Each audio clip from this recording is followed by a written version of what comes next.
സംസ്ഥാനത്തെ ആദ്യ BOT പാലത്തിലെ toll പിരിവിനാണ് അവസാനമായത്. 2000 മുതൽ ആരംഭിച്ച ടോൾ പിരിവിലൂടെ നിർമ്മാണ കമ്പനിയായ ഗാമൺ ഇന്ത്യ ലിമിറ്റഡ് നേടിയത് 43,94 ലക്ഷം രൂപയാണ്. നിർമ്മാണത്തിന് ചെലവായത് വെറും 26 കോടിയെന്നാണ് ഗാമൺ ഇന്ത്യ ആദ്യം പുറത്തുവിട്ടത്. എന്നാൽ ഈ കണക്കുകൾ പിന്നീട് മാറ്റി. 67 കോടി രൂപ പാലത്തിനായി ചെലവായി എന്ന കണക്കാണ് ഗാമൺ ഇന്ത്യ ഇപ്പോൾ പറയുന്നത്. അതേസമയം ടോൾ പിരിവിന് അനുവദിച്ച സമയം ഇന്നത്തോടെ അവസാനിച്ചു. ഇതോടെയാണ് GCDയെ മുൻകൈയെടുത്ത് ടോൾ ബൂത്ത് അടച്ചുപൂട്ടിയത്.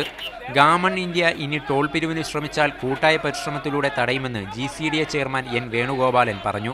ടോൾ പിരിക്കാൻ അനധികൃതമായി നിയമത്തെ ചോദ്യം ചെയ്തുകൊണ്ട് ആര് വന്നാലും കൊച്ചിയിലെ ജനങ്ങൾ അത് ആ ഉത്തരവാദിത്വം ഏറ്റെടുക്കണം.